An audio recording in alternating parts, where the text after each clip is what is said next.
নিয়ম নীতি না মেনে কোরআনের তাফসীর করতে যাইয়া যদি সে সত্যও বলে, আমার রাসূল কি বলছেন জানেন? মান ফাসসারা বিল কোরআনে বিরাইহি ফাকাদ আসাবা ফাকাদ আখতা। কোরআনুল কারীমের তাফসীরের নীতিমালা অনুসরণ না করে কেউ যদি কোরআনের তাফসীর করতে যাইয়া হক কথাটাও বলে, তারপরেও সে পাপ করলো। আর এই পাপী বক্তা কিয়ামতে জাহান্নামী হবে। বক্তা জাহান্নামী হলে শ্রোতা বুঝি জান্নাতি হবে। আর কিছু কিছু বক্তা আছে 1 লক্ষ টাকা আগে নেয়, মাইন্ড করবেন না, মিলায়া নেবেন। 80,000 টাকা আগায় নেয়, কি করে? এসে 20 মিনিট গালাগালি আর 40 মিনিট হলো জেলের মধ্যে যাইয়া কি কি ঘটনা ঘটছে শিখল। এর দ্বারা জাতির উপকারটা কি? এখন থেকে 15-20 মিনিট খুব মনোযোগ দিয়ে আলোচনাটা শুনবেন, তাহলে পরের আলোচনাটা মজা পাবেন। আর আজকের আলোচনাটা কেন মনোযোগ দিয়ে শুনবেন? বাংলাদেশে তো এই শীতকাল আসলে মাহফিলের একেবারে বন্যা বয়া যায়, বক্তাও বিভিন্ন কিসিমের আসে। আপনি যতদিন জীবিত থাকবেন, আজকের আলোচনা যদি মনোযোগ দিয়ে শোনেন, আপনি যতদিন জীবিত থাকবেন, বাংলাদেশে বক্তারা এসে তাফসীর করে না ফাক্তালি দেয়, আপনি টের পাইয়া যাবেন, ধরে ফেলতে পারবেন। সম্মানিত হাজিরিন, আমি আপনাদের সামনে নিখুঁত নির্ভুল পরিমল জীবন বিধান, বিশ্বের সেরা বিস্ময়, মহাজাগতিক মহাবিশ্বরণ, মানবজাতির একমাত্র এবং চূড়ান্ত কনস্টিটিউশন, সংবিধান আল কোরআনুল কারীমের 114টি সূরার মধ্য থেকে 24 নম্বর সূরা সূরাতুন নূর এর 55 নম্বর আয়াত তেলাওয়াত করেছি তাফসীর করবার জন্য। তাফসীর করতে গেলে কিছু সংবিধিবদ্ধ সতর্কীকরণ নিয়ম আছে। আপনাদের দোয়ায় মাস্টার্স ক্লাসের 2nd ইয়ারে আমি একটা কিতাব পড়াই। কিতাবটার নাম হলো আত-তাফসীর ওয়াল মুফাসসিরুন। লিখেছেন মিশরের একজন ওয়াকফ বোর্ডের মন্ত্রী। একটা দেশের মন্ত্রী ওসুলে তাফসীরের কিতাব লিখছেন, আর আমাদের দেশের মন্ত্রীরা গাঞ্জা খাইয়া তাল পায় না। মাইন্ড করলেন নাকি?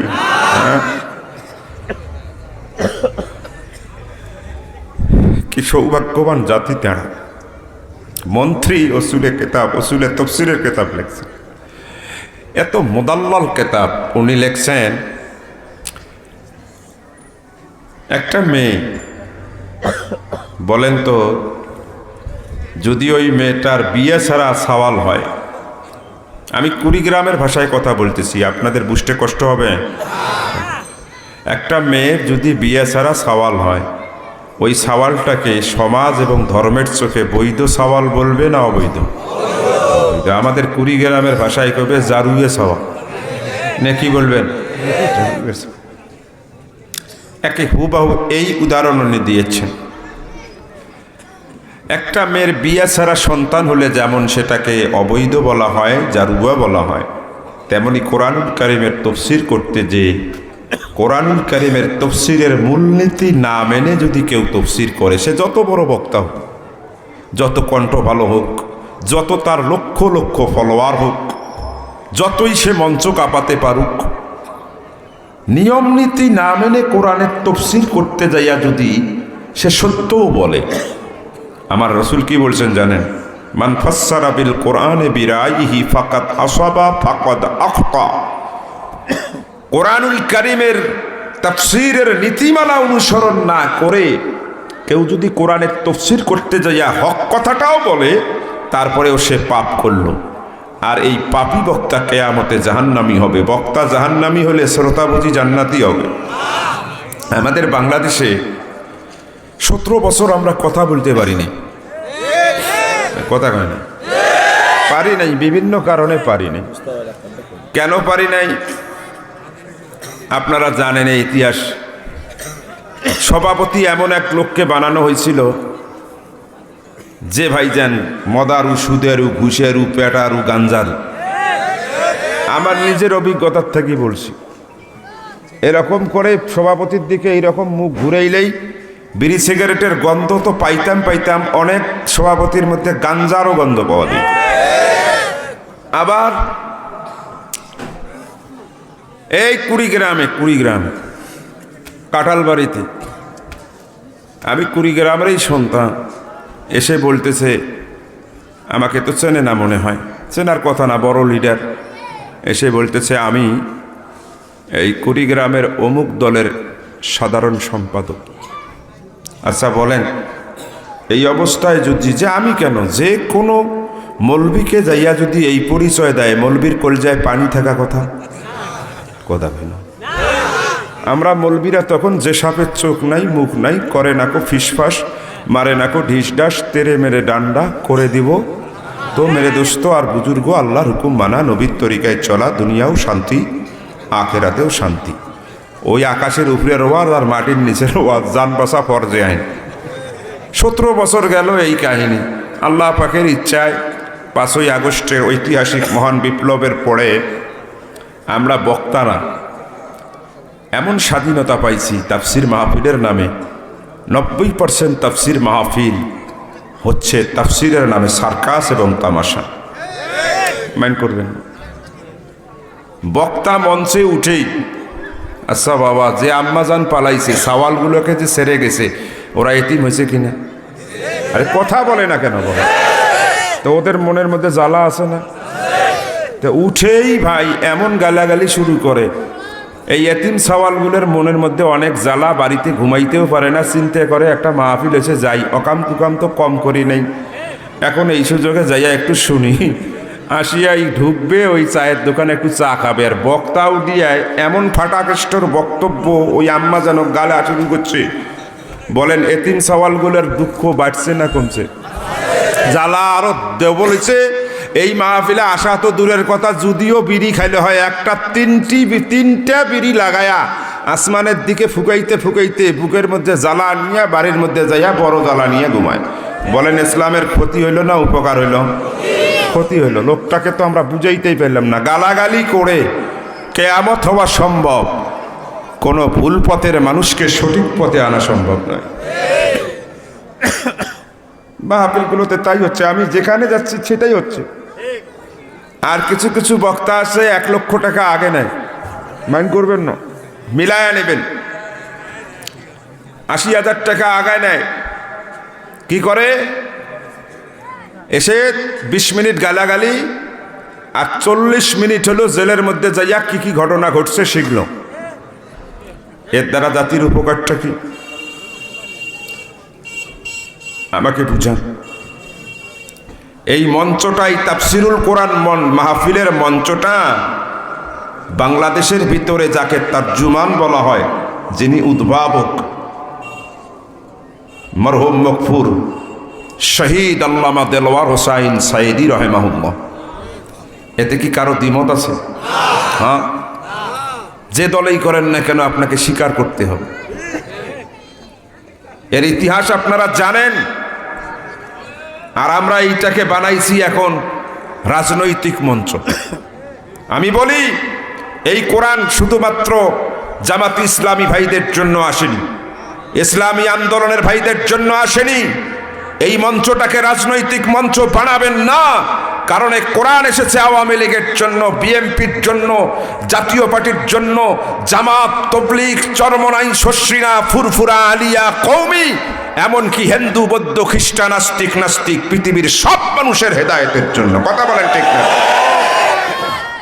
অতএব এ মাহফিল রাজনীতির কথা হবে না কেন? হবে, কিন্তু এমনভাবে উপস্থাপিত হওয়া উচিত নয় যে মাহফিলটাকে মানুষ মনে করে এটা রাজনীতির মঞ্চ, অথচ তাফসিরুল কোরআন মাহফিল সব মানুষের হেদায়েতের মঞ্চ। আল্লাহু আকবার বলে।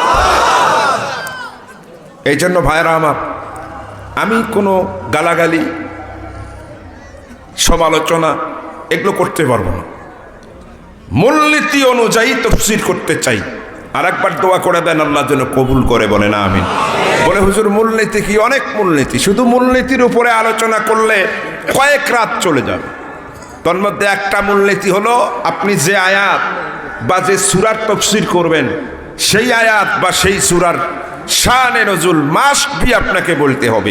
কোন কারণে সূরাটা নাজিল হলো, কোন কারণে আয়াতটা নাজিল হলো, যদি শানে নজুল থাকে আপনাকে বলতে হবে। বুঝতে হবে। শানে নজুল না বুঝলে আয়াতের তফসির বুঝবেন না। এই জন্য শানে নজুল আপনাদেরকে বলেই তফসির শুরু করতে হবে। বলবেন যে হুজুর, যদি শানে নজুল ছাড়া তফসির করা না যায়, এটা নীতি বিরোধী হয়, নিয়ম বিরোধী হয়, তাহলে আপনি যে সূরাতুন নূর এর 55 নম্বর আয়াত তফসির করবেন, এর শানে নজুল আছে না নাই? আলহামদুলিল্লাহ আছে।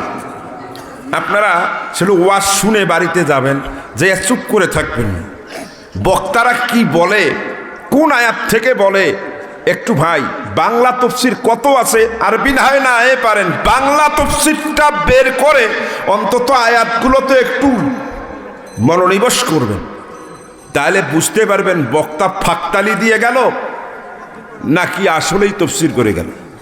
এগুলো জানা দরকার আছে না নেই? বাংলাদেশ না গোটা পৃথিবীর সমস্ত তফসির খুলে দেখবেন এই আয়াতটির ব্যাপারে উলামায়ে কেরামরা এক আর অভিন্ন একটা শানে নজুল বলেছেন। সুবহানাল্লাহ বলেন। শানে নজুলটা কি? নবী করিম সাল্লাল্লাহু আলাইহি ওয়াসাল্লাম মক্কা থেকে মদিনায় হিজরতের 7 বছর পর, বলেন কয় বছর? 7 বছর পর মদিনাওয়ালা নবী আসরের নামাজ এর পরে বসে আছেন। বসার জায়গাটা ছিল আহলুস সুফফা। যারা হজ উমরা করছেন আমার দিকে তাকান, বুঝলে আপনাদের সহজ হবে। নবী করিম সাল্লাল্লাহু আলাইহি ওয়াসাল্লামের রওজায়ে আতহারের পাশেই জান্নাতুল, ওটা কি বলে, যেটাতে নামাজ আমরা পড়ি ওইটাতে কি বলে?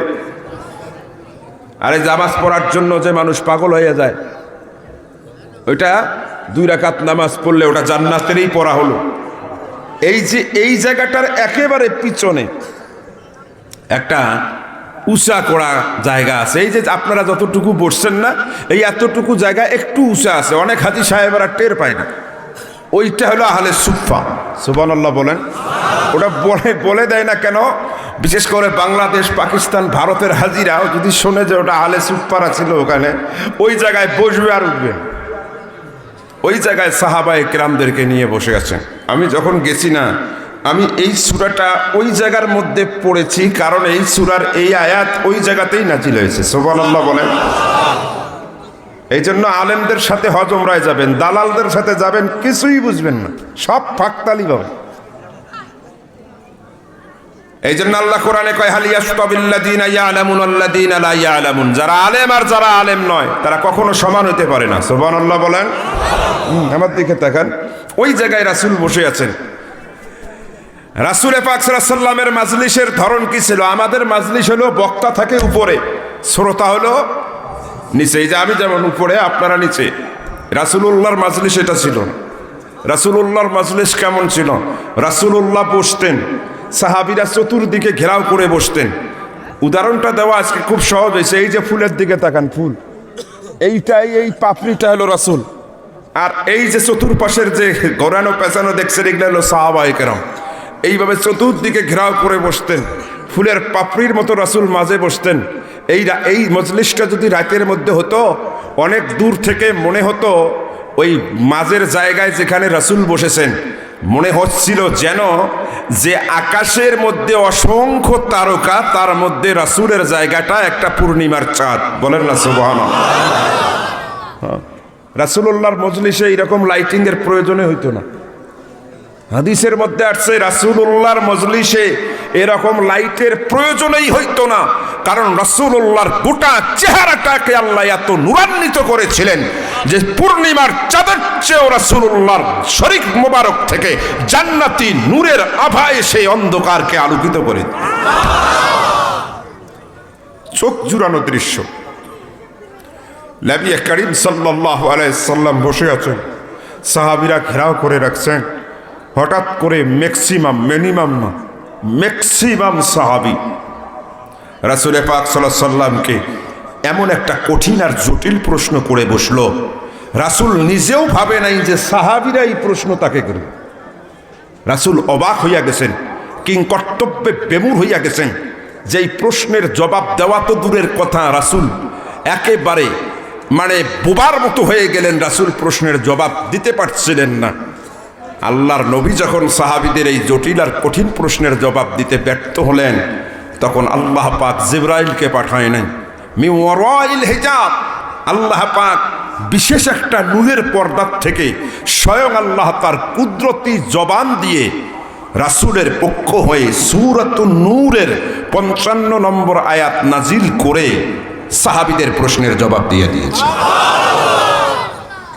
এখন প্রশ্ন হলো যে হুজুর, কি এমন জটিল আর কঠিন প্রশ্ন যেটা স্বয়ং আল্লাহ নিজেই পর্দার আড়াল থেকে রাসূলের পক্ষ হয়ে জবাব দিচ্ছিলেন? এই প্রশ্নটা বুঝতে গেলে রাসূলুল্লাহর গোটা জিন্দিগিটাকে বুঝতে হবে, তাহলে প্রশ্নটা বুঝতে পারবেন। এখন আমি আপনাদেরকে বিষয়টা সহজ করে দেই। আয়াতের তাফসীর বুঝতে হলে শানে নজুল বুঝতে হবে, শানে নজুল বুঝতে হলে প্রশ্নটা বুঝতে হবে, আর প্রশ্নটা বুঝতে হলে রাসূলুল্লাহর গোটা জিন্দিগিটাকে বুঝতে হবে। সুবহানাল্লাহ বলেন। এখন থেকে 15-20 মিনিট খুব মনোযোগ দিয়ে আলোচনাটা শুনবেন, তাহলে পরের আলোচনাটা মজা পাবেন। আর আজকের আলোচনাটা কেন মনোযোগ দিয়ে শুনবেন? বাংলাদেশে তো এই শীতকাল আসলে মাহফিলের একেবারে বন্যা বয়া যায়, বক্তাও বিভিন্ন কিসিমের আসে। আপনি যতদিন জীবিত থাকবেন, আজকের আলোচনা যদি মনোযোগ দিয়ে শোনেন, আপনি যতদিন জীবিত থাকবেন, বাংলাদেশে বক্তারা এসে তাফসীর করে না ফাঁকতালি দেয়, আপনি টের পাইয়া যাবেন, ধরে ফেলতে পারবেন। তাহলে বলেন, আমি আপনাদেরকে ঠকাইতে চাই না জিতাইতে চাই? জিতাই। এই জন্য মনোযোগ দিতে হবে। আমি শাইখুল ইসলাম অনেক সময় খুব রাগ হয়ে যাই। আপনারা জানেন এই মাসের 1 তারিখ দিবাগত রাত আমার আব্বা ইন্তেকাল করেছেন। আব্বা ইন্তেকালের যেদিন, তার আগের দিনও আমি আব্বাকে বলছি যে আমি এই মঞ্চে থাকবো না, মঞ্চে আমার ভালো লাগে না, আমি শিক্ষকতা করি, শিক্ষকতাই করব। তখন আব্বা একটা কথা আমাকে বলছিলেন যে বেটা, তোমরা যদি মঞ্চ থেকে নেমে যাও, তাহলে এই মঞ্চটা দখল করবে মূর্খ বক্তারা, কণ্ঠধারী বক্তারা, সবচেয়ে বড় জাতিকে ধ্বংস করে তারা জাহান্নামের পথে নিয়ে যায়। এই জন্য ভাই, আমি নিজেকে বড় পণ্ডিত দাবি করছি না, আপনাদের এলাকার সন্তান হিসাবে তাফসীর কিভাবে করতে হয় আজকে একটু আপনারা আমাকে দোয়া দেন, আমি যেন সেইভাবে করতে পারি। আর একবার বলেন আল্লাহুম্মা আমিন। তাহলে এই আয়াতের তাফসীর বুঝতে গেলে শানে নজুল বুঝতে হবে, শানে নজুল বুঝতে গেলে প্রশ্ন বুঝতে হবে, প্রশ্নটা বুঝতে গেলে রাসূলুল্লাহর গোটা জিন্দেগি বুঝতে হবে।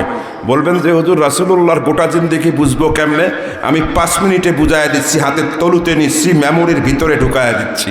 উলামায়ে কেরামরা নবী করিম সাল্লাল্লাহু আলাইহি ওয়াসাল্লাম এই পৃথিবীতে, উলামায়ে কেরামরা লেখেন রাসূল পাক সাল্লাল্লাহু আলাইহি ওয়াসাল্লাম এই পৃথিবীতে তার বরকতময় হায়াত পেয়েছিলেন 63 বছর।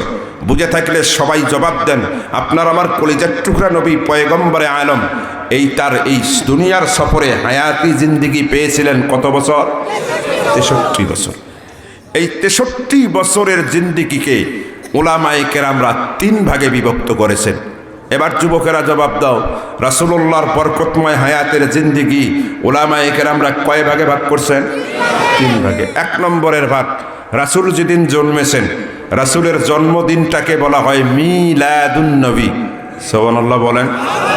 আমাদের দেশে এই মিলাদ নিয়ে মৌলবীদের মধ্যে ঘুতাঘুতি আছে না নাই? হ্যাঁ আছে। একদল আছে খুব বাড়াবাড়ি করে, একদল আছে খুব সারাসারি করে। এই মৌলবীর ঘেরে ঘুতাঘুতি, এগুলো তো আমি যাব না। শুধু এতটুকু জেনে রাখেন, মিলাদুন নবী এটা ইসলামী একটি পরিভাষা। সুবহানাল্লাহ বলেন। আমার দিকে তাকান। রাসূল যেদিন জন্মগ্রহণ করলেন, এরপরে 40 বছর পর্যন্ত রাসূলুল্লাহ বেড়ে উঠেছেন মক্কায়। এই বেড়ে ওঠা পর্যন্ত রাসূলের পরিচয় ছিল এই 40 বছরে মুহাম্মদ বিন আব্দুল্লাহ। রাসূলের পরিচয় ছিল আব্দুল্লাহর পোলা মুহাম্মদ, নট মোহাম্মদ রাসূলুল্লাহ। সুবহানাল্লাহ বলেন। রাসূল যেদিন জন্মেছেন সেই দিন থেকে 40 বছর পর্যন্ত রাসূলের পরিচয় ছিল আব্দুল্লাহর পোলা মুহাম্মদ, মুহাম্মদুর রাসূলুল্লাহ নয়, কারণ তিনি নবী হন নাই। এটা হলো এক ভাগ। 2 নম্বরে 40 বছর বয়সে তিনি নবুয়ত পেলেন, পেয়ে মক্কায় থাকলেন 13 বছর। এই যে নবুয়ত পেয়ে 13 বছর মক্কায় থাকলেন, এটা হলো রাসূলুল্লাহর বরকতময় 63 বছরের জিন্দেগির দ্বিতীয় ভাগ। সুবহানাল্লাহ কোন। এরপরে 13 বছর পর তিনি আল্লাহর হুকুমে মদিনায় হিজরত করলেন। ইন্তেকাল অবধি পর্যন্ত থাকলেন 10 বছর। এই যে হিজরতের পরে 10 বছর এন্তেকাল অবধি পর্যন্ত মদিনায় থাকলেন, এটা হলো রাসূলুল্লাহর বরকতময় জীবনের 63 বছরের তৃতীয় ভাগ। আল্লাহু আকবার বলেন। তাহলে এবার একটু মেলায়া দেই, জন্ম থেকে 40 বছর, 63 বছরের 40 গেল, এরপরে 13 বছর থাকলেন মক্কায়। বলেন 40 আর 13 কত বছর? আর মদিনায় জন্ম মানে হিজরতের পর থেকে এন্তেকাল অবধি পর্যন্ত থাকলেন 10 বছর। 53 আর 10 কত বছর? 63 বছর। হাটের মুঠোয় তুলে দিছি রাসূলের জীবন, ভালো করে বোঝেন। এখন বলবেন যে হুজুর, রাসূলুল্লাহ 63 বছরের জিন্দেগি 3 ভাগে ভাগ করলেন কেন? 10 ভাগেও তো ভাগ করা যাইত। আরে কথা কয় না কেন? হ্যাঁ, 7 ভাগেও ভাগ করা যাইত। কেন উলামায়ে কেরামরা 3 ভাগে ভাগ করলেন? এর কারণ শোনেন। এর কারণ আল্লামা ইউসুফ কারদাবি লিখেছেন, 3 ভাগে ভাগ করার কারণ হলো এক একটা বৈশিষ্ট্যে এক একটা বৈশিষ্ট্যমান, এক একটার সাথে আর একটার কোনো মিল ছিল না। বলে কেমন? বলে 1 নম্বর, রাসূল যেদিন জন্মেছেন 40 বছর পর্যন্ত রাসূলের এই জিন্দেগিতে যা কিছু ঘটেছে, যা কিছু করেছেন, এর অধিকাংশ এটা ছিল রাসূলুল্লাহর নবুয়তের দলিল। রাসূল পাক সাল্লাল্লাহু আলাইহি সাল্লাম এই জন্ম থেকে আরম্ভ করে 40 বছর পর্যন্ত, নবুয়তের আগ পর্যন্ত তার জীবনে যা কিছু ঘটেছে, এটা উম্মতের পালনীয় শরীয়তের দলিল ছিল না। এগুলো ছিল রাসূল যে শ্রেষ্ঠ নবী হবেন তার নবুয়তের দলিল। চিৎকার মেরে বলুন আল্লাহু আকবার। বলে হুজুর কথাটা বুঝতেও কষ্ট হইয়া গেল, আমি খুব সহজ করে দেই। রাসূলের এই জন্ম থেকে আরম্ভ করে 40 বছরে কি কি ঘটনা ঘটছে, তার মধ্যে কয়েকটা যদি উদাহরণ দেই, তাহলে আপনাদের জন্য বোঝা খুব সহজ হইয়া যাবে এই বৈশিষ্ট্যটা কি। আল্লাহর নবী যেদিন জন্মগ্রহণ করেন, সেই দিন নবী করিম সাল্লাল্লাহু আলাইহি ওয়াসাল্লামের আম্মা জানের জীবনী, আম্মা জানের মুখ থেকে ঘটনা শোনেন। ঘটনাটা লিখেছেন হাফিজুল হাদিস আল্লামা জালালউদ্দিন সৈয়দী আশ-শাফি রহমাতুল্লাহ আলাইহি, তার বিখ্যাত একটা কিতাব নাম হলো আত-তানভীর ফি মিলাদিন নবী, এর 3য় খণ্ডের ভিতরে তিনি বর্ণনা করেন। কি বর্ণনা করেন? যে আপনার আমার কলিজার টুকরা নবী পয়গম্বরে আলমের আম্মাজান হযরতে আমেনা রাদিয়াল্লাহু তাআলা আনহা বলেন যে মোহাম্মদ যেদিন আমার ঘরে জন্মাবে, আমার প্রসব বেদনা উঠল, আমার পেটের বেদনা উঠল। আমার কথা কি আপনারা বুঝতেছেন? পেটের বেদনা যখন উঠছে, আমার শরীরটা একটু কেমন কেমন লাগতেছে। আমি একটু ঘরের ভিতরে গেলাম। ঘরের ভিতরে এমন এক অবস্থা, মোহাম্মদ যেদিন জন্মেবে আমার ঘরে ল্যাম্পো জ্বালাবার মতো, বাতি জ্বালাবার মতো কোনো ব্যবস্থাই ছিল না। আমার মনের একটা কষ্ট লাগলো, হ্যাঁ, আজকে যদি আমার স্বামী বেঁচে থাকতো, তাহলে সন্তান জন্মাবার সময় নিশ্চয়ই আলো জ্বালানোর ব্যবস্থা করতেন। আমেনা বলেন, এরপরে আর আমার কিছুই মনে নাই। আমার একটু মনে আছে আমি বেহুশ হয়ে পড়ে যাচ্ছি, আমি একটু বিছানায় গাটা এলিয়ে দিয়েছি। কিছুক্ষণ পর আমার একটু চোখ দুটা খুলে গেছে। আমেনা বলেন, চক্ষু যখন আমার খুলে গেছে, অবাক বিস্ময়ে তাকিয়ে দেখি আমার ঘরের ছাদ ফেটে গেছে, আর ওই ছাদের ভিতর দিয়া আল্লাহ পাকের আরশে আযীম থেকে জান্নাতের নূরের লাইট আমার গোটা অন্ধকার ঘরটাকে আলোকিত করে দিয়েছে।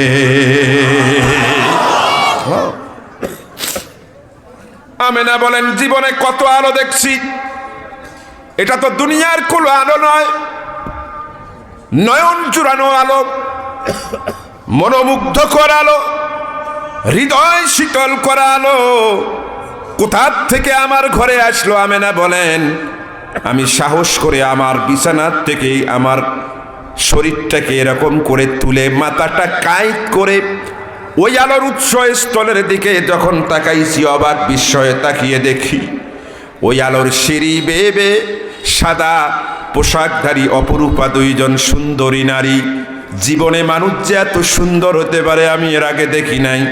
ওরা ওই আলোর সিঁড়ি বেয়ে বেয়ে আস্তে করে আমার ঘরের আঙ্গিনায় নেমে আমারে সালাম দিল, আসসালামু আলাইকে রে আমেনা, তোমার উপরে আল্লাহর রহমত বর্ষিত হোক, লা তাখাফি ওয়ালা তাহজানি, চিন্তা করো না, ভয় করো না, তোমার চিন্তারও কোনো কারণ নাই, ভয়েরও কোনো কারণ নাই। আমেনা বলেন আমি অবাক হইয়া গেলাম, কারা আমারে সালাম দেয়, আমারে চিন্তাও করতে বারণ করে, ভয় করতেও বারণ করে, এরা কারা? বলে মনের প্রশ্ন মনেই আছে।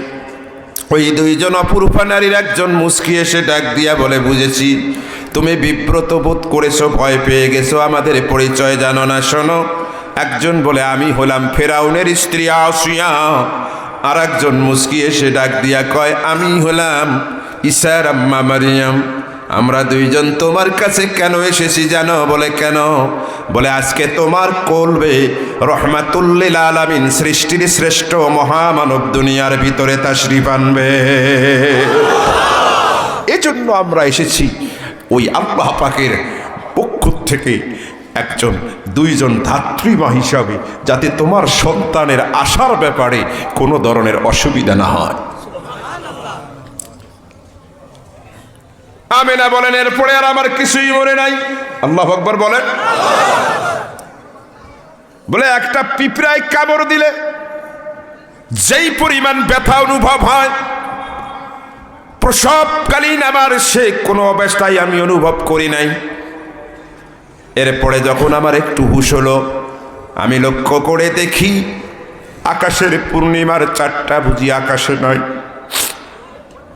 আমার কেন জানি মনে হয় ওই আসিয়ার কোলের ভিতরে জান্নাতের রেশমের কাপড় দিয়া আমার সন্তানের লজ্জাস্থান মুড়াইয়া দিয়া আসিয়া এরকম করে কোলার মধ্যে নিয়েছে।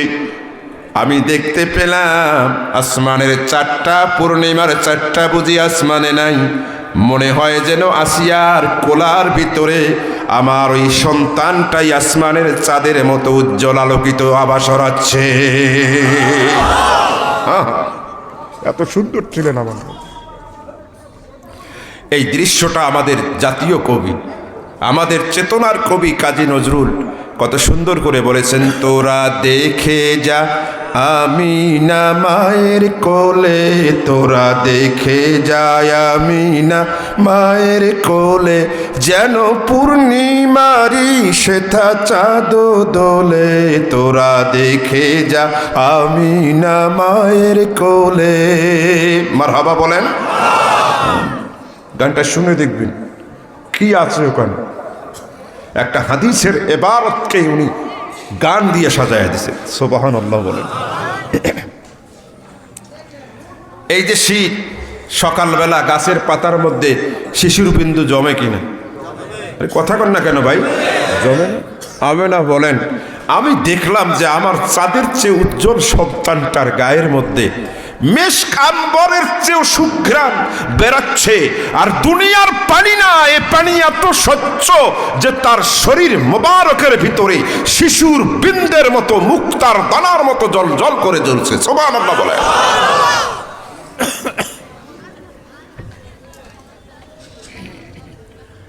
আমেনা বলেন আমার মনের মধ্যে একটা চিন্তা যে আচ্ছা সওয়ালটা যে আমার, এটা বেটা না বেটি, কেমনে বুঝি? আচ্ছা বলেন, ছোট বাচ্চা জন্মার পরে টোয়া টোয়া করে কাঁদলে তার টোয়া টোয়ার আওয়াজ শুনে কি ছেলে না মেয়ে এটা বোঝা যায়? কি দেখতে হয়? লজ্জাস্থান দেখতে হয়। আমার কথা কি আপনারা বুঝেন তো? লজ্জাস্থান দেখতে হয়। আমেনা বলেন আমার ছেলে না মেয়ে আমি কেমনে জিজ্ঞেস করি? আমার চিন্তা হলো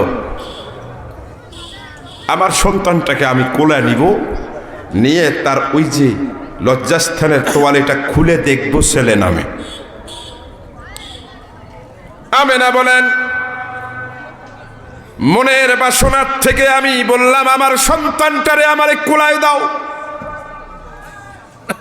বলে আমি যখন কোলায় নিছি আমার কলজা ঠান্ডা হইয়া গেছে। এবার আস্তে করে যখন আমি তার লজ্জাস্থানের চাদরটাকে আলাদা করতে যাব, বাইহাকির হাদিসের মধ্যে এসেছে, গায়েব থেকে আওয়াজ এসেছে, ইয়ারহামাকাল্লাহ, এ আমেনা, আল্লাহর রহমত তোমার উপরে বর্ষিত হোক রে আমেনা। তোমার সন্তানের নাম তুমি রেখে দাও মুহাম্মদ, আর আমি আমার আরশে আজিমের কোনায় তার নাম লিখে দিয়েছি আহমদ। জোরে জোরে কোন সুবহানাল্লাহ। ভাই, কোনো বাচ্চার নাম যদি মোহাম্মদ হয়, ছেলে বুঝায় না মেয়ে বুঝায়? ছোট বাচ্চার লজ্জাস্থান বাপ মা দেখলে গুনাহ হবে নাকি? নাজায়েজ নাকি? কিন্তু ভাইজান আমার আল্লাহ রব্বুল আলামিন তার হাবিবের এত মান আর শান দিলেন, মা তার লজ্জাস্থান দেখে তার সন্তান যে ছেলে এটা চিনুক, এটা আল্লাহ চান নাই। যার কারণে গায়েব থেকে আওয়াজ দিয়া আমার আল্লাহ পাক আমার আল্লাহর নবীর মাকেও তার লজ্জাস্থান দেখার থেকে বারণ করে দিয়া আমার আল্লাহ তার হাবিব আর তার প্রিয়তমের মান আর শানকে বাড়ায়া দিয়েছে। এই ঘটনাগুলো কি নবুয়তের আগে ঘটছে না পরে ঘটছে? খালি এগুলা মনে রাখবেন, খালি এগুলা মনে রাখবেন। শুধু তাই না, আমেনা বলেন, আমার সন্তানটাকে আমি একটু বিছানার মধ্যে রাখলাম। বলেন তো ভাই, যখন বাচ্চা হয়, বাচ্চা হইয়া যখন বিছানায় রাখেন, বাচ্চা কি স্থির থাকে না অস্থির? হ্যাঁ, অস্থির না? হাত পা চেলাচেলি করে, মানে অবস্থা খারাপ। আমেনা বলেন, অবাক বিস্ময় কাণ্ড, আমার সন্তান মোহাম্মদকে নিয়া আমি যখন বিছানার মধ্যে রেখে দিয়েছি, আল্লাহর ইজ্জতের কসম করে বলি, আমার সন্তানটি সাধারণ শিশুর মধ্যে গা চারমারা দেয় নাই, অস্থির হয় নাই। হঠাৎ করে অবাক করে দিয়া আমার সন্তানটি এরকম করে আল্লাহ পাকের কুদরতি পায়ে সেজদা অবনত হইয়া পড়ে গেছে, সেজদায় পড়ে গেছে। আমি অবাক হইয়া গেলাম, ছোট্ট বাচ্চা, কয়েক মিনিটের জন্মের ব্যবধান, কেমনে সেজদা দেয়? আমি অবাক হইয়া দেখি সেজদাটা কেবলা মুখ হওয়া।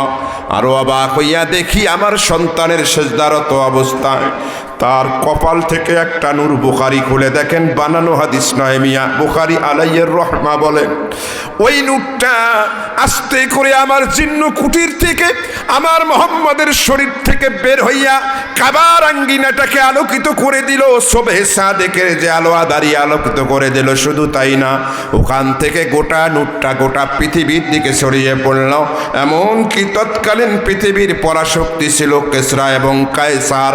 বর্তমান পৃথিবীর পরাশক্তি যেমন আমেরিকা, রাশিয়া, তৎকালীন পৃথিবীর পরাশক্তি ছিল কেসরা এবং কায়সার, রোম এবং পারস্য।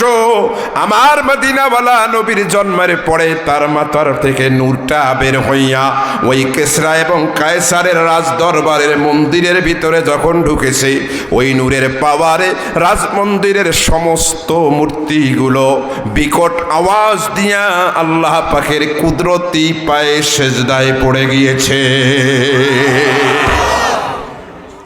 চিৎকার মেরে বলুন আল্লাহু আকবার। রাসূলের জন্মের সময় গোটা পৃথিবীকে বিপ্লবের জানান দেওয়া হয়েছে। আল্লাহ বুঝাইয়া দিয়েছেন, তোমাদের পরাশক্তি আর থাকবে না, তোমাদের এই মূর্তি আর থাকবে না। আমার হাবিব পৃথিবীতে এসেছেন। বলেন, জন্মার এটা কি নবুয়তের আগে ঘটছে না পরে ঘটছে? আচ্ছা, আপনারা আমরা বাচ্চার যখন 7-8 বছর বয়স হয় বা 6 বছর বয়স হয়, ওই যে নুনু যার দ্বারা কাটি নেই, ওটাকে কই বাংরি। আপনারা কি করেন? বাংরি ক? হ্যাঁ, বাংরি। যত বড় পীর হোক, আল্লাহর অলি হোক আর মন্ত্রী হোক, বলেন বাংরি জিনিসটা দেখছে না দেখেন? হ্যাঁ, হাদিস শরীফের মধ্যে আসছে, পৃথিবীর কোন বাংরি আমার আপনার কলিজার টুকরা নবীর লজ্জাস্থান যাতে দেখা তো দূরের কথা, ছুঁইতেও না পারে, ছোঁয়া তো দূরের কথা, দেখতেও না পারে। এই জন্য আল্লাহ রব্বুল আলামিন তার প্রিয় হাবিবকে মায়ের গর্ভে অটোমেটিকলি সুন্নতি খতনা অবস্থায় দুনিয়ায় পাঠিয়ে দিয়েছিলেন।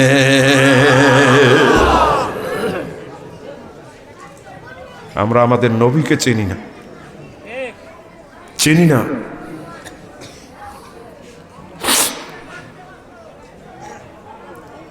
7 বছর বয়স আরো ঘটনা ঘটছে। আর মক্কার একটা নিয়ম ছিল, জন্ম দিত মা। আচ্ছা, পিছনে কি মহিলা প্যান্ডেল নাকি? হ্যাঁ হ্যাঁ আছে, ওইদিকে পহিলা প্যান্ডেল আছে। প্লিজ আমাকে কষ্ট দিবেন না, ডিস্টার্ব দিবেন না। আমি তো আগেই বলছি, ডিস্টার্ব দিবেন তো আমার কাছে মন্ত্র আছে, ওয়া আখিরু দাওয়ানা আলহামদুলিল্লাহি রাব্বিল আলামিন। আমি উত্তরবঙ্গে মাহফিল নেই না। অনেকেই আমার প্রিন্সিপাল চাচামিকে যাইয়া বিচার দিছে যে আপনার ভাস্তিকে ফোন দিলে ডেট দেয় না। কেন দেয় না জানেন?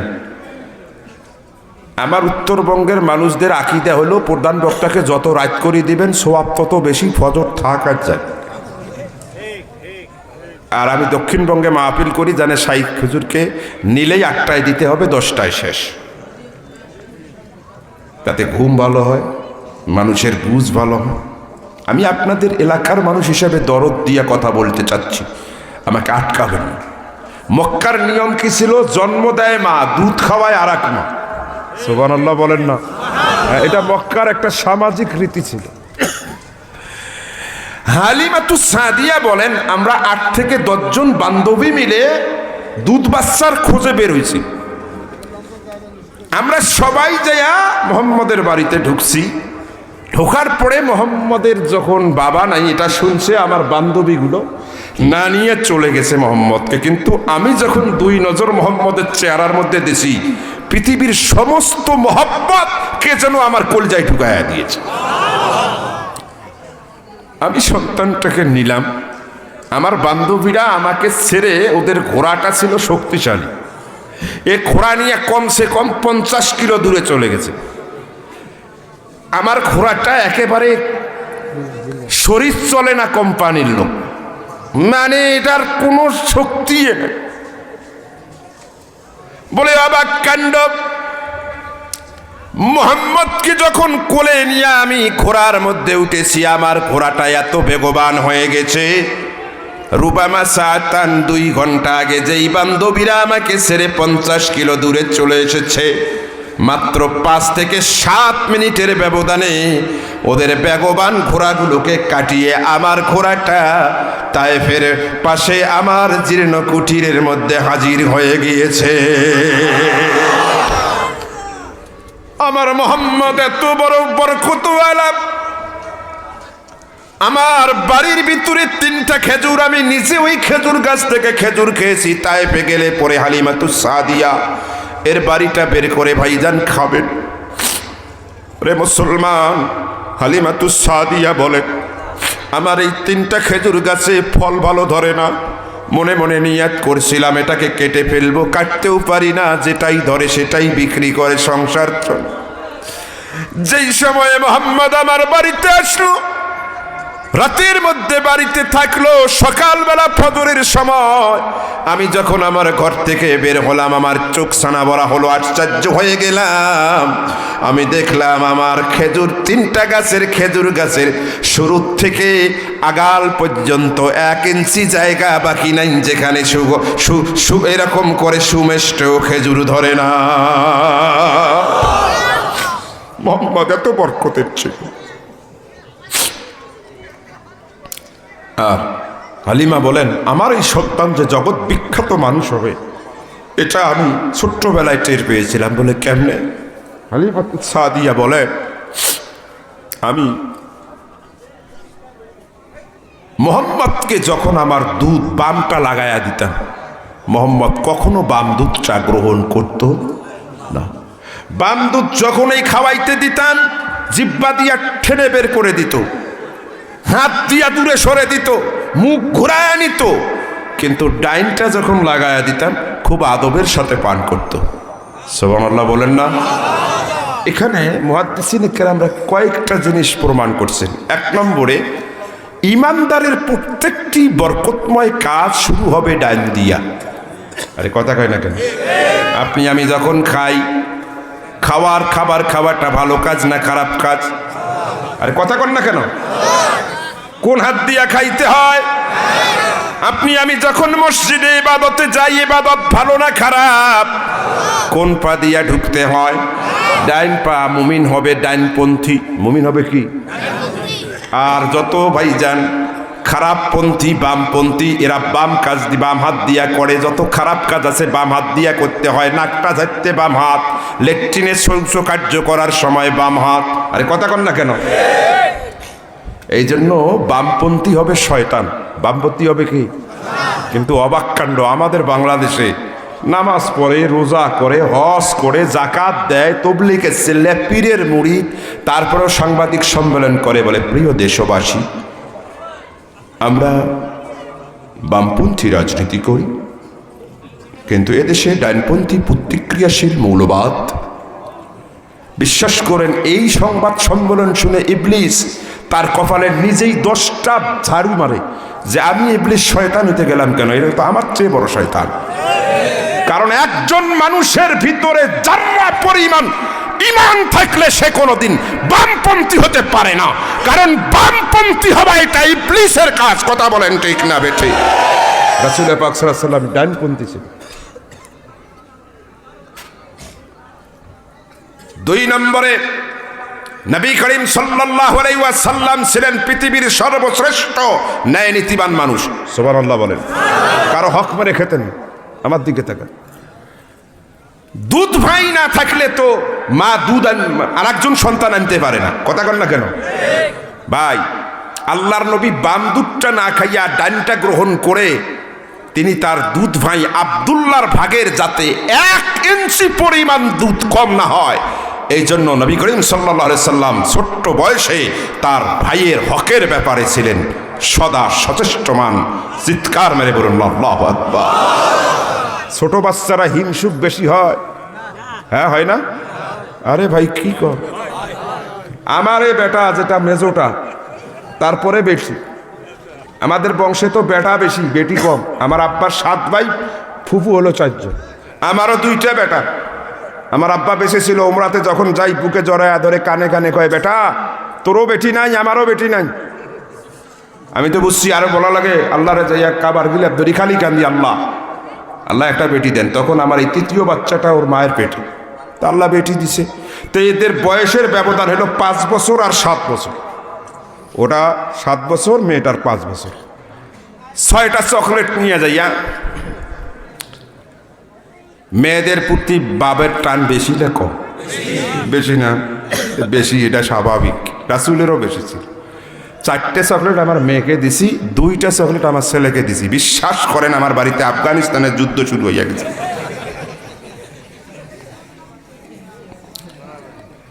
এটা আমার এই বাচ্চা কি বা আপনার এই বাচ্চা কি? কিন্তু রাসূলুল্লাহ কি পরিমাণ ন্যায় পরায়ণ ছিলেন। দুধের শিশু তার ভাইয়ের দুধের হককে তিনি মাউস করতে চান নাই।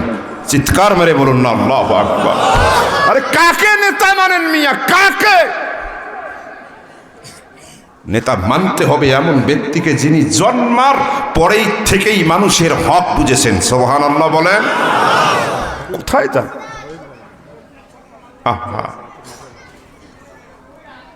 7 বছর বয়স তায়েফের ময়দানে খেলা করেন। যারা হজে গেছেন তায়েফের ময়দানে যাইয়া দেখবেন এখনো মাঠটা লম্বা আছে যেখানে রাসূল খেলেছে।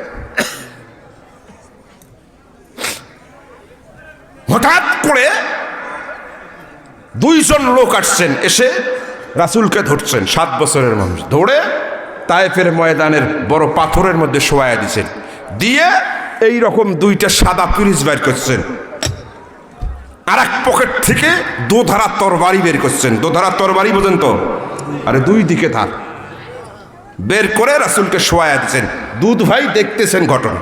শোয়ায়া দিয়া 2 জনে হাত ধরে, আমার দিকে তাকান, এই যে হুলকুমের নিচের যে এই জায়গায় একটা নরম জায়গা আছে না, এই জায়গায় ছোরাটা ঢুকে দিচ্ছেন। ঢুকে একটা টান মারছেন। দরজার মধ্যে কয়টা কপাট? এরকম খুললে আলাদা হয় কিনা, এরকম টান মারিয়া রাসূলুল্লাহর বুকটা এরকম কপাটের মতো ফাঁক করিয়া কলজা বের করছে। বের করে কালো কালো জিনিসগুলো বিশেষ পানি দিয়ে ধৌত করছেন। ওগুলো বের করে দিয়া একটা ফ্রিজে রাখছেন, আর একটার থেকে এরকম সাদা সাদা শুভ্র শীতল জিনিসগুলো ঢুকাচ্ছেন। রাসূল বলে, আমি নিজে এগুলো দেখতেছি, এটাকে ওপেন হার্ট সার্জারি বলা হয়। আল্লাহু আকবার বলেন। রোগী টের পাবে বুকে কি হইতেছে, ডাক্তারের সাথে কথা কবে, ডাক্তার ওইদিকে এরকম করতেছে। এ ধারণা কোথার থেকে আসছে? রাসূলুল্লাহর এই জীবনীর থেকে। সুবহানাল্লাহ বলেন। এরপরে মাসেও করে দিছে, রাসূল উঠে বসছেন। এই দৃশ্য যখন দুধ ভাই দেখছে, দৌড় দিছে, ডাক দিয়া বলে, মা কি জবাব দিবে গো মা? ওই কুরাইশ বংশদেরকে কি জবাব দিবে? বলে কেন গো মা? বলে যাইয়া দেখো আমার ভাই বুঝি আর নাই, ভাইকে এরকম এরকম করা হয়েছে। হালিমাতুস সাদিয়া পাগলের বেশি দৌড় মারলেন, দৌড় দিয়া এসে দেখে আপনার আমার কলিজার টুকরা নবী পয়গম্বরে আলম তায়েফের পাথরের মধ্যে বসে তার দুই হাত এরকম গালের মধ্যে দিয়া আসমানের দিকে তাকিয়ে তাকিয়ে তার ঠোঁট লাড়িয়ে লাড়িয়ে এই আল্লাহ পাকের তাওহীদের কালেমার জিকির করা আরম্ভ করে দিয়েছে। দুদুমা হালিমা এরকম করে বুকের মধ্যে জড়াইয়া নিয়ে বলে, বাপ কি হয়েছে? বলে, আম্মা প্রতিদিন আমার খেলতে ভালো লাগে, আমার ছাগল চড়াইতে ভালো লাগে, আমার ভাই দুধ ভাইয়ের সাথে আমার খেলতে ভালো লাগে। ও মা, আমি প্রতিদিনে তাই করছিলাম, হঠাৎ করে দুইজন লোক আসলো, আমাকে ধরলো, পাথরে শোয়ায়া দিল, এরপরে আমার বুক ফাড়াইলো, কলজার ভিতরে কি যেন বের করলো, এরপরে আবার কি যেন কলজার ভিতরে রেখে আমাকে আবার মাছেও করে দিয়া চলে গেল। মা ডাক দিয়া কয়, বেটা এখন কেমন লাগে বলো তো? বলে, মা আল্লাহর ইজ্জতের কসম করে বলি গো মা, ও মা এই অপারেশনটা করবার আগে আমার খেলতে ভালো লাগতো, দৌড়াইতে ভালো লাগতো, ছাগলের সাথে খুনসুটি করতে ভালো লাগতো। মা গো এই অপারেশনের আগে আমি যতবার আসমানের দিকে তাকাইছি সাদা মেঘ আর নীল আসমান দেখতে পেয়েছি গো মা। আল্লাহর ইজ্জতের কসম করে বলি গো মা, এই অপারেশনের পরে আমার আর খেলতে ভালো লাগে না, আমার আর দৌড়াইতে ভালো লাগে না, আর আমার এরকম ছাগল চড়াইতে ভালো লাগে না। এই অপারেশনের পরে আমি যখনই আসমানের দিকে তাকাইছি সাদা মেঘ আর নীল আসমান দেখি না গো মা, সাদা মেঘ আর নীল আসমান বের করে এখন অপারেশনের পরে আমি আল্লাহ পাকের আরশে আজিমের খুঁটি পর্যন্ত দেখতে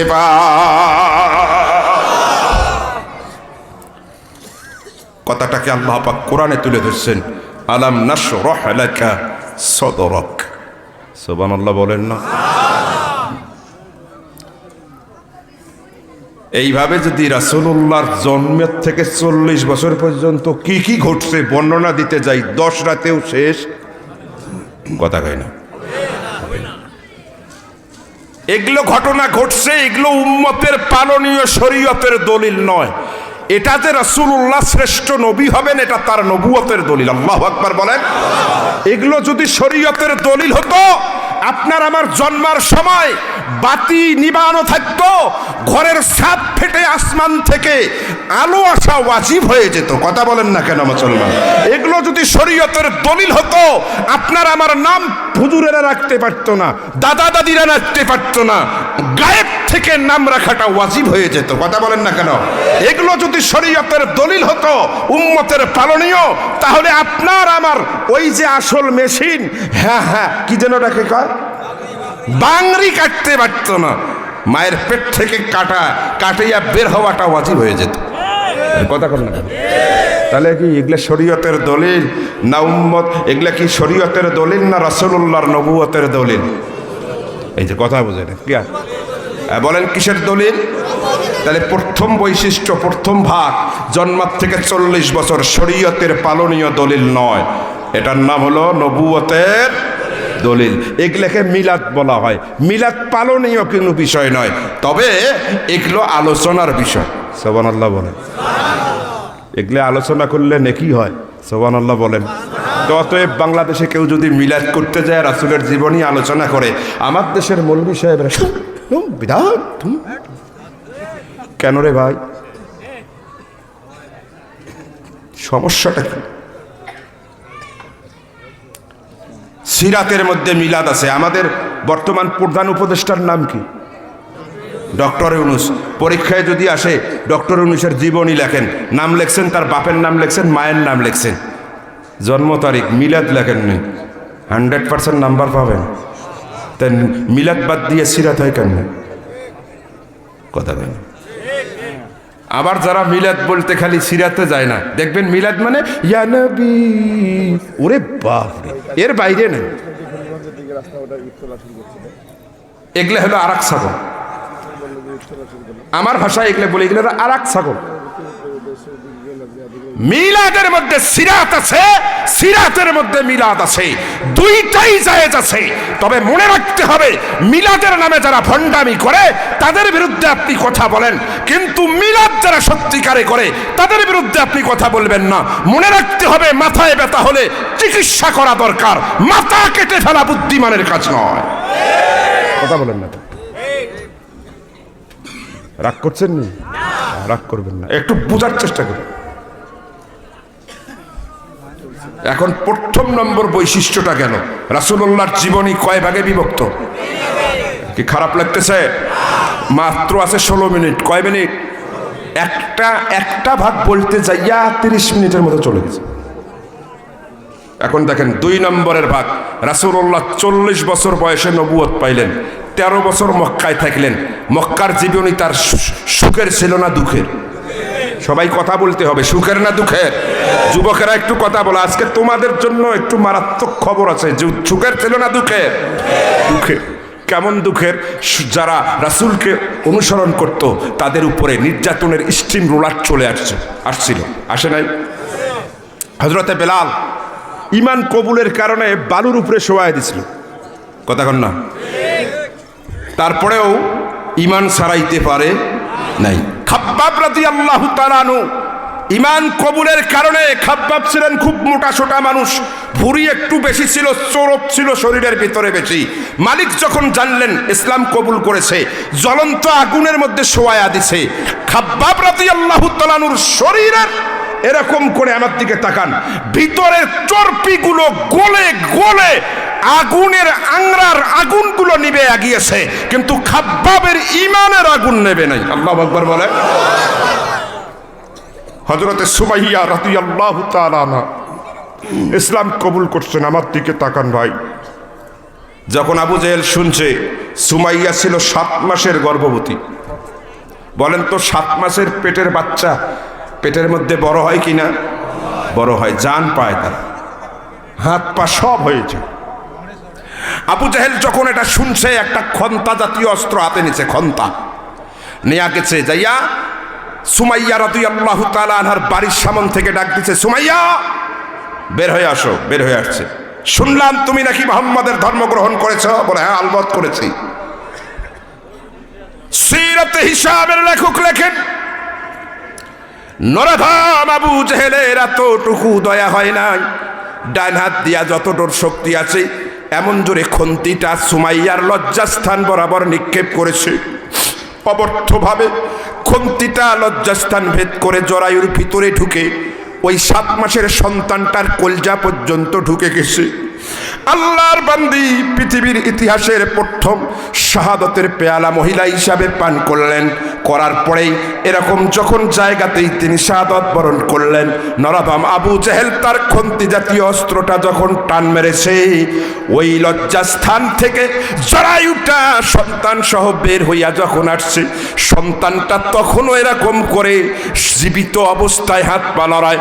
ওই নরদম আবু জেহেলের এতটুকু দয়ার উদ্রেক হয় নাই, বরং খুঁচাইয়া খুঁচাইয়া নিষ্পাপ সন্তানটাকেও শহীদ করে দিয়েছে। এত কষ্টের ছিল। শুধু কি অনুসারী রাসূলের উপর কষ্ট আসেনি?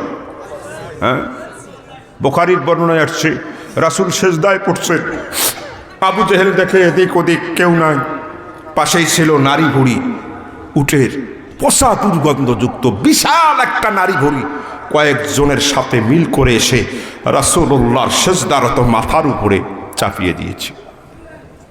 নাউজুবিল্লাহ বলে।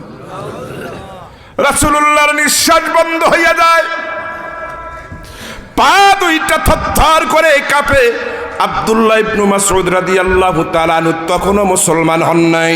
এই দৃশ্য যখন দেখেছেন দৌড় দিয়া গেছেন, বলে ফাতেমা কে আসিস গো, তোমার আব্বাকে যদি আর পাবা না যাও যাইয়া দেখো। ফাতেমা দৌড় দিয়া এসেছে, এসে দেখে আপনার আমার কলিজার টুকরা নবী পয়গম্বরে আলমের অবস্থা এখন মৃত্যু ভাবাপন্ন। ফাতেমা ছোট্ট মানুষ, তার সমস্ত শক্তি দিয়া হাত দিয়া রাসূলুল্লাহর মাথা থেকে যখন নারী ভুঁড়ি নামাইতে চায় পারে না। আল্লাহ জিবরাইল রে ডাক দিয়া কয়, জিবরাইল দেরি করো না, এটা হতে পারে না। তুমি ফাতেমার কচি হাতের সাথে তোমার নূরের পাখানা মায়া লাগায়া দিয়া আমার হাবিবকে মৃত্যুর হাত থেকে বাঁচায়া দাও। রাসূলুল্লাহর নিজে, আরে হাদিসের মধ্যে আসছে রাসূল ইসলামের দাওয়াত দিতে গেছেন, কাফের ডাইরেক্ট রাসূলুল্লাহর বরকতি শরীরের ভিতরে থুতু নিক্ষেপ করেছে। আরো আসতে নাউজুবিল্লাহ কর, আরে ঘৃণার সাথে বলেন নাউজুবিল্লাহ। শুধু তাই না, রাসূলুল্লাহ এক বাজারে গেছেন দাওয়াত দেওয়ার জন্য। যেখানে যাবেন বাজারের মধ্যে কিছু সেন্টু দেওয়ানি থাকে না, কথাই কয় না, সেন্টু দেওয়ানি। রাসূলুল্লাহ যাইয়া এক পাথরের উপরে বসে বলছেন, ইয়া আইয়ুহান নাস কুলু লা ইলাহা ইল্লাল্লাহ মুহাম্মাদুর রাসূলুল্লাহ তুফলিহুন। সব ছেড়ে দাও, আল্লাহর কালেমা গ্রহণ করো, আমার আনিত আদর্শ গ্রহণ করো, সফল কাম হবে দুনিয়া আখিরাতে। ভাই অনেকক্ষণ ধরে অনেক লোক জমে গেছে। ওই সেন্টু দেওয়ানি, ও কাফের ছিল, ওর ঘাড়ের মধ্যে একটা গামছা ছিল। আমার দিকে তাকান, দেওয়ানিগুলোর ঘাড়ে একটা কি গামছা থাকে না, বাপ আর কি, এই গামছা। রাসূলুল্লাহকে যখন দেখছে ইসলামের দাওয়াত দিচ্ছে, হঠাৎ করে এই সেন্টু দেওয়ানি কাফের লিডার তার ঘাড়ের গামছাটা আপনার আবার কলিজার টুকরা নবী পয়গম্বরে আলম বক্তব্যরত অবস্থায় তার গলার মধ্যে পেঁচাইয়া দিছে। পেঁচাইয়া দিয়া এইরকম করে ধরে এমন জোরে হ্যাঁচকা টান মারছে, রাসূলুল্লাহ উপর খেয়ে জমিনে পড়ে গেছে। বাংলাদেশের জমিন নয়, আরব ভূখণ্ড শুধু পাথর আর পাথর।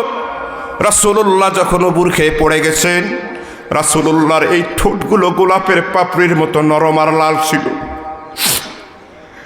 শক্ত দাঁতের আঘাতে ওর দুইটা ফেটে গেছে, দর দর দর দর করে রক্ত। রাসূলুল্লাহর বুক ভিজে গেছে। রাসূলুল্লাহ নিজেকে সামনে আনিয়া কয়, কেন রে বেটা, তুমি আমার এত জোরে আঘাত করলি, ফেলে দিলি। আমার ধর্মের কথা আমি মানি, বলি তোমরা মানো না মানো তোমাদের ব্যাপার, কথা কি আমি বলতে পারবো না? নরাদমা ওই বড় মাস্তানের কোনো ধরনের দয়ার উদ্রেক হয় নাই। ইতিহাস সাক্ষী, এরকম রাসূলুল্লাহর ওই বাঁধানো রশিটা, ওই বাঁধানো এরকম করে গামছাটা ধরে টেনে হেসড়ে গোটা বাজারের অলিতে গলিতেই চতুর্দিকে হাসরাইতে হাসরাইতে নিয়ে বলে, কে আসরে? এই দেখো আব্দুল্লাহর পোলা মোহাম্মদ, তোমাদের সমস্ত মুখের থুতুগুলো তার উপরে নিক্ষেপ করো। আমার আপনার কলিজার টুকরা নবী পয়গম্বরে আলম দিনের কথা বলতে যাইয়া, দিন প্রসার করতে যাইয়া এরকম রক্তাক্ত হয়ে গিয়েছিলেন। ইসলাম এত সহজে আসে না। এই 13 বছর ছিল কষ্ট সহ্য করার বৈশিষ্ট্যমান। প্রথম জন্ম থেকে 40 বছর শরীয়তের দলিল নয়, নবুয়তের দলিল, আর 13 বছর ছিল কষ্ট সহ্য করার দলিল। আল্লাহু আকবার বলেন। কয়টা ভাগ গেল? 2 ভাগ। এরপরে 13 বছর পরে আল্লাহ পাক রাসূলকে বলে, রাসূল আপনি একটু মদিনায় চলে যান। বিশ্বাস করেন, হাসিয়া খুলে দেখবেন কিতাবুল মাগাজি, হাসিয়ার মধ্যে আছে স্পষ্ট রাসূলকে আল্লাহ হিজরতের অনুমতি দেওয়ার আগে আল্লাহর নবী নিজে হিজরতের অনুমতি আল্লাহর কাছে 70 বারেরও বেশি চাইছিলেন, আল্লাহ দেয় নাই। আল্লাহু আকবার বলেন। ভাই 70 বারেরও বেশি আল্লাহ যেটা দেয় নাই, আল্লাহ নিজেই এখন রাসূলকে দিতেছে। রাসূল খুশি হয়েছে না বেজার হয়েছে? খুব খুশি হয়ে গেছেন। ঘটনা আপনারা জানেন। রাসূল নিয়ে চলে আসলেন। আমার দিকে তাকান। রাসূল যখন সানিয়াতুল বেদা গেলেন, সানিয়াতুল বেদা কারে বলে আজকে মনে রাখবেন। সানিয়াতুল বেদা বলা হয় মক্কাও শেষ মদিনাও শুরু, এই নো ম্যাচ ল্যান্ড, বর্ডার এলাকা। এটা মক্কাও না মদিনাও না। আরে কথা কয় না কেন? নো ম্যাচ ল্যান্ড বোঝেন কি? বাংলাদেশে আছে না এরকম কি সীমান্তের মধ্যে? ওটা বাংলাদেশেরও না ভারতেরও না, নো ম্যাচ ল্যান্ড। সানিয়াতুল বেদা হ্যাঁ, এই জায়গায় রাসূল পাক সাল্লাল্লাহু আলাইহি সাল্লাম যখন আসলেন, আসার পরে নবী করিম সাল্লাল্লাহু আলাইহি সাল্লাম ওই হিজরতের রাতে, একে তো হিজরতের রাত, যারা মুহাজির হয় তাদের দোয়া কবুল, সুবহানাল্লাহ বলেন, আর যারা মুসাফির হয় তাদের দোয়া কবুল। আল্লাহর নবী মুহাজির ছিলেন এবং মুসাফির ছিলেন, এই অবস্থায় আল্লাহর কাছে অনেকগুলো দোয়া করছিলেন, আর এই দোয়াগুলো আল্লাহ পাক কোট করছিলেন, রেকর্ড করিয়ে কোরআনুল কারীমের মধ্যে ঢেলে দিয়েছেন, সুবহানাল্লাহ বলেন। তার মধ্যে একটা দোয়া ছিল কি, আমার দিকে দেখেন, ওয়াজআলনি মিন লাদুনকা সুলতানান নাসীরা।